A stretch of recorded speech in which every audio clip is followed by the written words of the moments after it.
ஆண்டவராகிய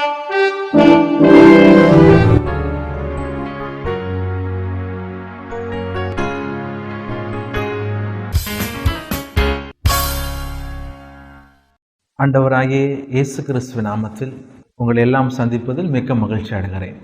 அநேகருக்கு அநேக வாக்குத்தத்தங்களை கர்த்தர் கொடுத்திருக்கிறார். அந்த வாக்குத்தத்தின் வாயிலாக நானும் உங்களோடு பேசும்படியாக ஆண்டவரிடத்தில் ஜெபித்த பொழுது எனக்கு ஒரு வாக்குத்தத்தம் இவ்வாறாக வந்தது: கர்த்தரால் எல்லாம் பார்த்து கொள்ளப்படும்.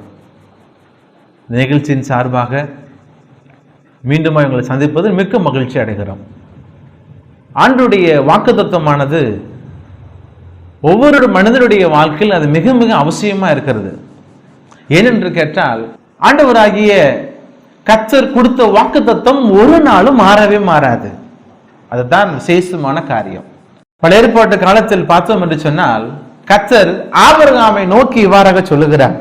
ஆதியாகமம் புஸ்தகம் 22ஆம் அதிகாரம் 17வது வசனம் இவ்வாறாக சொல்லுகிறது: நான் உன்னை ஆசீர்வதிக்கவே ஆசீர்வதித்து உன் சந்ததியை வானத்தின் நட்சத்திரங்களைப் போலவும் கடற்கரை மணலைப் போலவும் பெருகவே பெருக பண்ணுவேன் என்று கர்த்தர் ஆபிரகாமுக்கு இந்த வாக்குத்தத்தத்தை கொடுக்கிறார்.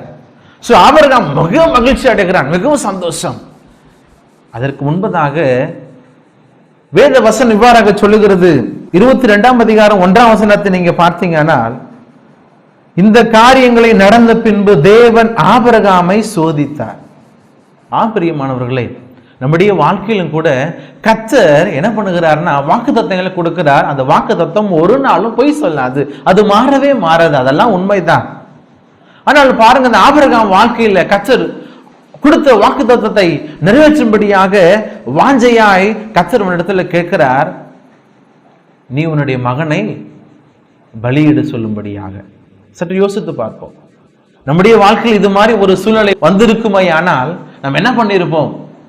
அங்கலாய்த்து போயிருப்போம். இது உண்மையாலுமே தேவனுடைய வார்த்தை தானா, இல்லது உண்மையாலுமே கர்த்தர் என்னோடு கூட இப்படியாக கேட்கிறாரா, இப்படியாக பேசுகிறாரா என்று சொல்லி நாம் பார்ப்போம். ஆனால் ஆபிரகாம் அந்த வாக்கு தத்தத்துக்கு, அந்த வார்த்தைக்கு அப்படியாக கீழ்ப்படிந்தார்.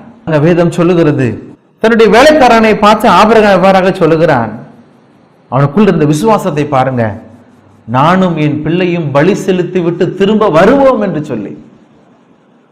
நம்மளுக்கு கர்த்தர் கொடுத்த வாக்குத்தத்தம் அது ஒவ்வொரு வருடத்திற்கு மாத்திரம் அல்ல. ஆபத்து நேரம் வரும் பொழுது, அல்லது உபத்திரம் வரும் பொழுது, பிரச்சனை வரும் பொழுது நாம் என்ன செய்கிறோம் தெரியுங்களா? நாம் மறந்து விடுகிறோம். மறந்து விட்டுட்டு நம் அங்கே மிங்குமாக ஓடுகிறோம். சிக்கட்டான சூழ்நிலைகளை அங்கு மிங்குமாக ஓடுகிறோம். கர்த்தர் கொடுத்த வாக்குத்தத்தத்தை நாம் மறந்து விடுகிறோம். பாருங்க, ஆபிரகாம் சொல்லுகிறான், தன்னுடைய தகப்பனிடத்தில் ஈசாக்கு கேட்கிறான், அப்பா விறகு இருக்கிறது, நான் பலி செலுத்த ஆடு எங்கே? அவனுடைய மனம் எவ்வாறு உடைக்கப்பட்டிருக்கும் பாருங்களேன்.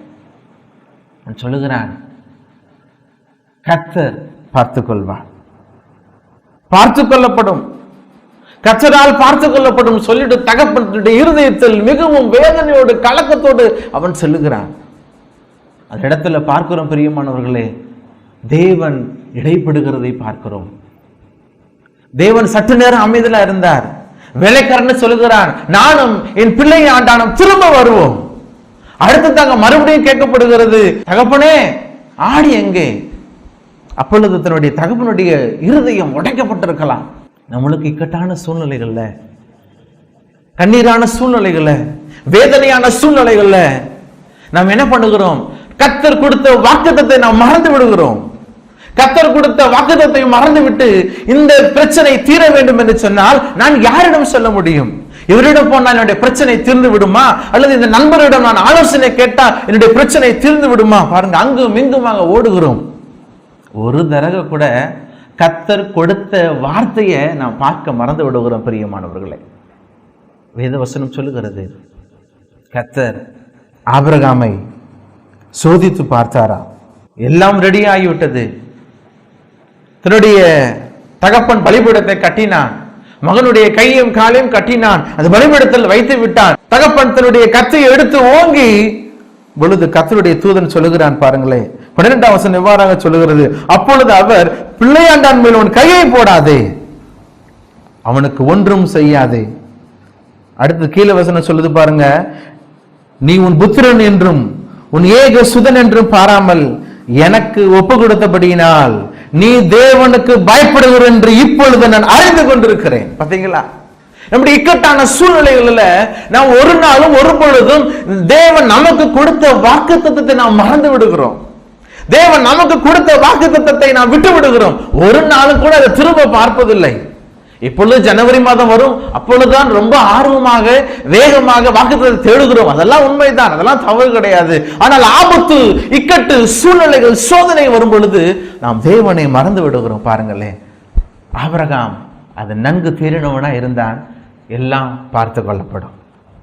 கர்த்தர் உங்களுக்கு கொடுத்த வாக்குத்தத்தம் இந்த மாதத்தோடு நீங்க விட்டு விடாதபடி இக்கட்டான சூழ்நிலை வரும் பொழுது, ஆபத்து நேரிடும் பொழுது, பிரச்சனை நேரும் பொழுது, உபத்திரம் நேரிடும் பொழுது, என்ன செய்வதுனே எனக்கு தெரியல அப்படின்ற பொழுது நீங்க கர்த்தரை நோக்கி கூப்பிட்டீங்கன்னா கர்த்தர் பாருங்க அந்த சூழ்நிலைகளை மீளும்படியாக, அந்த சோதனையை மாற்றும்படியாக கர்த்தர் பெரிய காரியத்தை உங்களுடைய வாழ்க்கையில் அவர் செய்ய போதுமானவரா இருக்கிறார்.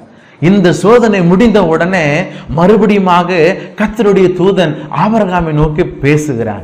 ஆபிரகாம் நோக்கி பேச ஆரம்பிக்கிறான். அதுதான் கொடுத்த இந்த ஆசீர்வாதம். நான் உன்னை ஆசீர்வதித்து உன் சந்ததியை நான் பெருக பண்ணுவேன். யோசித்து பாருங்களேன், அவனுக்கு எவ்வளவு சந்தோஷமா இருந்திருக்கும்.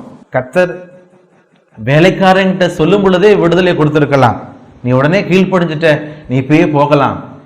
ஆனால் ஆண்டவர் பொறுமையாக இருந்தார், அமைதலா இருந்தார்.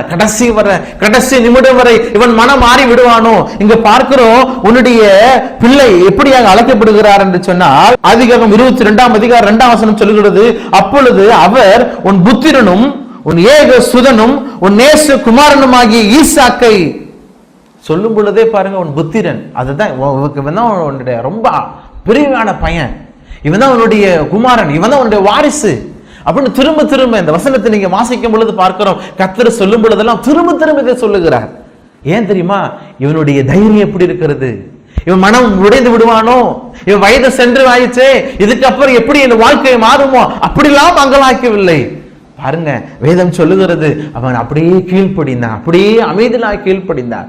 மகனும் கேட்கிறான், கர்த்தர் பார்த்துக் கொள்வார்.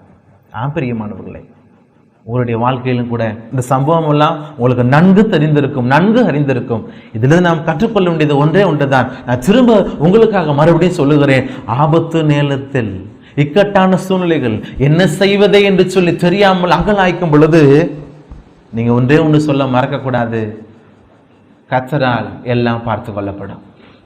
ஐயோ, நாளைக்கு ஒரு தேவை இருக்கிறதே, இதுக்கு என்ன செய்வாய் அப்படின்னு சொல்லி கேட்கும்போது நீங்க பதற வேண்டாம், திகைய வேண்டாம், கலங்க வேண்டாம். நீங்களும் நானும் ஒன்றே ஒன்று சொல்ல வேண்டும், கர்த்தரால் பார்த்து கொள்ளப்படும்.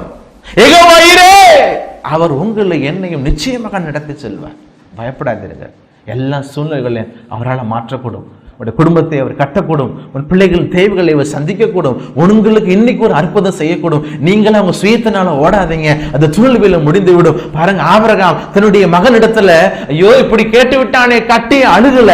அவன் சொன்னான், எல்லாம் பார்த்து கொள்ளப்படும். இக்கட்டு சூழ்நிலைகள், ஆபத்து நேரத்தில், உபத்திரவு நேரத்தில் உங்களை பார்த்து சொல்லுகிறேன், கலங்காதீங்க, பயப்படாதீங்க, அங்கும் இங்கும் ஓடாதீங்க. உங்க செல்போன் எடுத்துட்டு யாருக்கிட்ட நான் உதவி கேட்கலாம் என்று தேடாதீங்க. சற்று அமர்ந்திருங்க. கர்த்தர் உங்களுக்கு கொடுத்த வாக்குத்தத்தத்தை இறுக பற்றி கொள்ளுங்க. கர்த்தாவே, நீர் எனக்கு இந்த ஆண்டு வாக்குத்தத்தம் கொடுத்திருக்கிறீர், அந்த வாக்குத்தத்தத்தின் வாழ்க்கையில் அப்படியே நிறைவேறட்டும் சொல்லி பாருங்களேன். அதற்கப்புறம் உங்களுடைய எல்லா தேவைகளும் சந்திக்கப்படும். அதற்கப்புறம் கர்த்தர் பேச ஆரம்பிக்கிறார். கர்த்தர் பேசின வார்த்தை மிகவும் அவனுக்கு பிரயோஜனமா இருந்தது.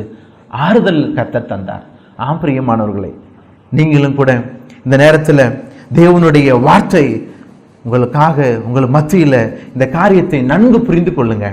இக்கட்டு வரும் பொழுது பதறாதீங்க, திகையாதீங்க. கர்த்தர் உங்களுக்கு பெரிய காரியத்தை செய்ய விரும்புகிறார். நீங்களாம் ஓடாதீங்க, ஆண்டவர்கிட்ட ஒப்பு கொடுத்து பாருங்க. ஆண்டவர் அதைத்தான் எதிர்பார்க்கிறார். என்னுடைய மகன் என்ன செய்கிறார், என்னுடைய பிள்ளை என்ன செய்கிறார், என்ன எவ்வாறாக பண்ணி என்ன எதை கொண்டு செய்து கொண்டிருக்கிறாங்க, எப்படி இந்த பிரச்சனையை சால்வ் பண்ண போறாங்க. தேவன் சற்று அமைதலா இருக்கிறார். நீங்கள் நானும் அவருக்கு வாய்ப்பு கொடுக்க வேண்டும் என்று சொல்லி கர்த்தர் விரும்புகிறார். நீங்க அவருக்கு வாய்ப்பு கொடுத்து பாருங்க. ஆண்டவரே, எனக்கு நீங்க தான் ஆண்டவரே, சொல்லி பாருங்க. யெகோவா ஈராய் உங்களுடைய வாழ்க்கையில அவர் அற்புதம் செய்வார், உங்க வாழ்க்கையில அற்புதம் செய்வார். நம் வாழ்க்கையில் அற்புதம் செய்வார். இந்த சத்தத்தை கேட்டுக்கொண்டிருக்கிற எனக்கு அருமையான மகளே, அருமையான மகனே, அருமையான சகோதரியே, தாய்மாரே, தந்தைமாரே, உங்களுக்காக கர்த்தருடைய வார்த்தை இவ்வாறாக வருகிறது. என்னவென்று சொன்னால், ஆபத்து நேரம் வரும் பொழுது மறுபடியும் திகைய வேண்டாம், கலங்க வேண்டாம். நீங்கள் நான் ஒன்றே ஒன்று சொல்ல வேண்டும், கர்த்தரால் பார்த்துக் கொள்ளப்படும். அவர் யெகோவா ஈராய், யெகோவா ஈரே, நீர் என்னோடு கூட இருந்து எனக்கு நலமானதை செய்வீங்க என்று சொல்லி பாருங்களேன். உங்களுடைய வாழ்க்கையில் ஒரு அற்புதம் நடக்கும். அந்த வாக்குத்தத்தத்தை அட்டையாக அல்லது பைபிளில் வைத்துக் கொண்டால் போதாது, அதுக்கு வேலை கொடுங்க. அந்த வாக்குத்தத்தத்தை சொல்லி பாருங்க. ஆபிரகாமை போல கர்த்தருக்கு ஒரு வாய்ப்பு கொடுத்து பாருங்க. அவரும் உங்களோடு சேர்ந்து நீங்கள் தேவனுடைய வாக்குத்தத்தத்தை சொல்லும் பொழுது உங்க வாழ்க்கையில் மாபெரும் காரியத்தை கர்த்தர் செய்ய விரும்புகிறார். அதைத்தான் ஆபிரகாம் செய்தான், செய்து முடித்தான். சந்தோஷமாக திரும்பி வீடுக்கு வருகிறான். இவ்வளவு சம்பவம் சாராளுக்கு தெரியாது. சற்று யோசித்து பாருங்க. நம்முடைய வாழ்க்கையில் அநேக முறை அங்கும் இங்குமாக ஓடி எப்படியாவது நான் முன்னேற வேண்டும், எப்படியாவது நானும் அநேகர் மதிக்கத்தக்கதான மகனாய் மாற வேண்டும் என்று சொல்லி உழைக்கிறீங்களா, ஓடுகிறீர்களா? அதெல்லாம் சரிதான். உங்களோடும் யெகோவா ஈராவாகிய தெய்வம், பிதாவாகிய தெய்வம், குமாரனாகிய இயேசு கிறிஸ்து, பரிசுத்த ஆவியானவர் உங்களோடு இருக்கிறாரா என்று ஒவ்வொரு நாளும் சோதித்து அதற்கு பின்பதாக உங்களுடைய காரியத்தை செய்து பாருங்கள். கர்த்தர் அபிர்விதமாய் உங்களை ஆசீர்வதிக்கிறார். கர்த்தர் நிச்சயமாக உங்களை ஆசீர்வதிப்பார், நிச்சயமாக பெருக பண்ணுவார். ஆபிரகாம் ஒவ்வொரு நிமிடமும் அந்த கொடுத்த வாக்குத்தத்தத்தை அவன் திரும்ப திரும்ப திரும்ப சொல்லிக்கொண்டே இருந்தான். ஏன் ஆபிரகாம் மட்டும் இப்படி முடிந்தது? ஆபிரகாம் உயர்த்தன அதே தெய்வம் உங்களே உயர்த்துவார். ஆபிரகாமுக்கு நிச்சயமாக ஒரு மாற்றத்தை கொடுத்த தெய்வம், ஜாதிகள் தகப்பனாக மாற்றத்தை கொடுத்த தெய்வம் உங்களுடைய வாழ்க்கையில் அற்புதம் செய்வார். உங்களோட ஆவியானவர் இருக்கிறார், நீங்க மறந்துடாதீங்க. அவரோட நீங்க பேசுங்க, அவரோட நீங்க ஒத்துழைப்பு கொடுங்க. ஆவியானவரே, நீங்க என்னோடு கூட இருக்கிறீங்க, நீங்க எல்லாம் பார்த்து கொள்ளப்படும், கர்த்தரால் எல்லாம் பார்த்து கொள்ளப்படும். ஒவ்வொரு நாளும் சொல்லுங்க. ஒவ்வொரு நாள் காலையில் எழுந்த உடனே, ஆண்டவரே நீர் எனக்கு கொடுத்த வாக்குத்தத்தத்திற்காக ஸ்தோத்திரம், இந்த வாக்குத்தத்தின் பிரகாரமாக என்னை உயர்த்த போறீங்கன்னு சொல்லுங்க. உங்களுடைய விசுவாச வார்த்தை நீங்க சொல்ல சொல்ல நிச்சயமாக சொல்லுகிறேன், கர்த்தர் உங்க வாழ்க்கையில கிரியை செய்ய ஆரம்பித்து விடுவார். நிச்சயமாக உங்களோட வாழ்க்கையில் ஒரு மாற்றம் வரும். யெகோவா தெய்வம் உங்களோடு கூட இருந்து உங்களை எல்லா சூழ்நிலைகளையும் விடுவிக்க போகிறார். தேவனை நோக்கி பார்க்கலாமா? ஜெபம் செய்வோமா? என்னோடு கூட நீங்களும் சேர்ந்து கண்களை மூடி சற்று நேரம் அதெல்லாம் உள்ள இறைவனாகிய பிதாவாகிய தெய்வத்தையும் குமாரனாகிய இயேசு கிறிஸ்துவையும் பரிசுத்த ஆவியான தெய்வத்தையும் நான் நோக்கி பார்க்க போகிறோம். இந்த சத்தத்தை கேட்டுக்கொண்டிருக்கிற அருமையான தேவ ஜனங்களே, கர்த்தர் உங்களை பார்த்து சொல்லுகிறார், இக்கட்டான நேரத்துல, உபத்திரவான நேரத்துல, சோதனை நேரத்தில் அங்கும் இங்கும் ஓடாதே, தேவனுடைய சமூகத்தில் சற்று நேரம் அமர்ந்திரு, கொஞ்ச நேரம் அமர்ந்திரு பாருங்கள், அவரிடத்தில் பேசுங்கள். தெய்வமே, யெகோவா ஈரே, எல்லாம் பார்த்து கொள்ளப்படும் என்று சொன்னீங்கல்ல கர்த்தாவே. கர்த்தர் உங்களையும் பாதுகாத்துக் கொள்வார். உங்க பிள்ளைகளுக்கு தேவைகளை அவர் சந்திப்பார், எல்லாவற்றையும் நிச்சயமாக சந்திப்பார். உங்களுடைய வாழ்க்கையில நிச்சயமாக ஒரு மாபெரும் மாற்றம் உண்டாக போகிறது. இந்த 2018ஆம் ஆண்டுல இந்த முதல் மாதத்தில் நீங்க இவ்வாறு அறிக்கை செய்து பாருங்களே, தெய்வம் பெரிய காரியங்களை உங்களை கொண்டு நிச்சயமாக செய்ய போகிறார். கலங்காதே, பயப்படாதே, திகையாதே, எல்லாம் பார்த்து கொள்ளப்படும் யெகோவா தெய்வத்திற்கு நீங்க நாமத்தை சொல்லுங்களே. கர்த்தர் நிச்சயமாக ஒரு வாழ்க்கையில் பெரிய மாற்றத்தை கொண்டு பண்ண போகிறார். நிச்சயமாக உங்களை ஆசீர்வதிக்க போகிறார். நிச்சயம் உங்களை பெருக பண்ண போகிறார். நீங்க அநேகர் மத்தியில உயர்ந்த இடத்தில் இருப்பதற்கான கர்த்தர் ஒரு வழிவாசலை திறக்க விரும்புகிறார். நீங்க அவரை பார்த்து சொல்ல மறக்காதீங்க. ஆண்டவரை நாங்க மறக்க மாட்டோம், ஆண்டவரை நாங்க ஒவ்வொரு நிமிஷமும் உங்களுடைய நாமத்தை சொல்ல நாங்கள் மறக்க மாட்டோம், எங்களுக்கு கொடுத்த வாக்குத்தத்தத்தை நான் சொல்ல மறக்க மாட்டேன். அவ்வாறாக உடைய சத்தத்தை கேட்டுக்கொண்டிருக்கிற இந்த பிள்ளைகளுடைய வாழ்க்கையில் அப்படியே கடைபிடிக்க போறாங்க கர்த்தாவே. இவர்களை மென்மேலும் ஆசீர்வதிக்க போறீங்க, இவர்கள் மென்மேலும் உயர்த்த போறீங்க. இவர்கள் வாயின் வார்த்தையின் பிரகாரமாக இவங்களுடைய குடும்பங்கள் செழிக்க போகிறது. இந்த மாதத்தில் ஒரு மாற்றம் உண்டாக போகிறது. அதற்காக நமக்கு நன்றி செலுத்துகிறோம். அதற்காக நமக்கு கோடி கோடி ஸ்தோத்திரம் ஆண்டவரே. வாழ்க்கை இன்றையிலிருந்து ஒரு மாற்றத்தை உண்டாக்குனதுக்காக மனதார உமக்கு நாங்கள் நன்றி செலுத்துகிறோம். தெய்வமே, நீர் ஆபிரகாமுக்கு செய்தது போல யாரெல்லாம் ஒவ்வொரு நாளும் யெகோவா ஈரே என்று சொல்லி உம்மை நோக்கி கூப்பிடுகிறார்களோ அவர் எல்லா தேவைகளையும் நீர் பார்த்து கொள்ள வேண்டும் என்று சொல்லி பிதா குமாரன் பரிசுத்த நாமத்தினால் ஜெபம் செய்கிறோம் நல்ல தகப்பனே. ஆமென், ஆமென். கர்த்தர் தாமே உங்களை ஆசீர்வதிப்பாராக. தேவனுடைய நாம மகிமைக்கென்று எங்களுடைய கிராம திருச்சபையில் இயேசுவின் அற்புத ஆலயத்தில் பாலமேடிலும் அலங்காநல்லூரிலும் ஐயூரிலும் விசேஷித்த சிறப்பு ஆராதனை இருக்கிறது. அநேக ஜனங்கள் தாகத்தோடு வருகிறார்கள். அநேகருக்கு சுகம் உண்டாகிறது. அது மாத்திரமல்ல, கர்த்தர் பெரிய காரியங்களை செய்கிறார். அது போதாது, இதன் வாயிலாக, இந்த நிகழ்ச்சியின் வாயிலாக இதை கேட்டுக்கொண்டிருக்கிற உங்க வாழ்க்கையிலும் கர்த்தர் மாபெரும் அற்புதத்தை நிச்சயமாக செய்ய போகிறார் என்று நான் விசுவாசிக்கிறேன். அதோடு விட்டு விடாதபடி ஈகிள் ஃபவுண்டேஷன் இந்தியா என்ற அமைப்பின் கீழ் அநேக ஏழை எளியவர்களுக்கு உதவிகள் நாங்கள் செய்து வருகிறோம். நீங்களும் உதவி செய்யும்படி உங்களை நாங்கள் அன்போடு அழைக்கிறோம். நாம் எல்லாரும் சேர்ந்து தேவனுடைய ராஜ்யத்தை கட்டுவதற்காக நாங்கள் பிரயாசப்படுகிறோம். கர்த்தர் தாமே உங்களை மென்மேலும் ஆசீர்வதிப்பாராக. God bless you.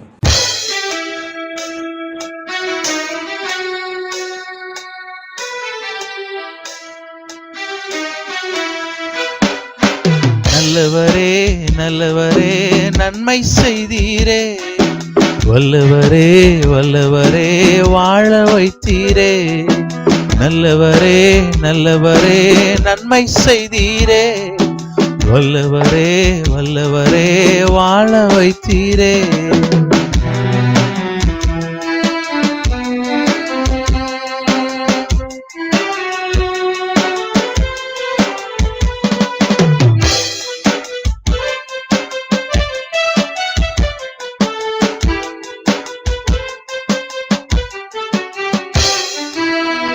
செய்த நன்மைகள் ஏராளம், சொல்லி பாட முடியலையே. செய்த நன்மைகள் ஏராளம், சொல்லி பாட முடியலையே. நல்லவரே நல்லவரே நன்மை செய்தீரே, வல்லவரே வல்லவரே வாழ வைத்தீரே.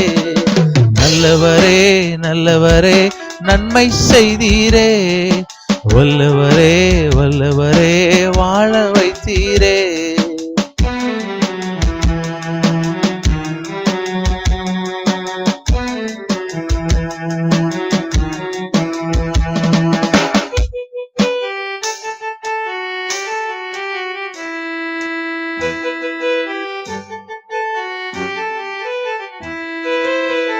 தாயின் கருவில் தெரிந்து கொண்டு சேவை செய்ய வைத்தீரே.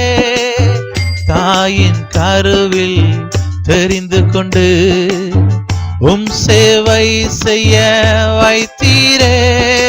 நல்லவரே நல்லவரே நன்மை செய்தீரே, வல்லவரே வல்லவரே வாழ வைத்தீரே. நல்லவரே நல்லவரே நன்மை செய்தீரே, வல்லவரே வல்லவரே வாழ வைத்தீரே.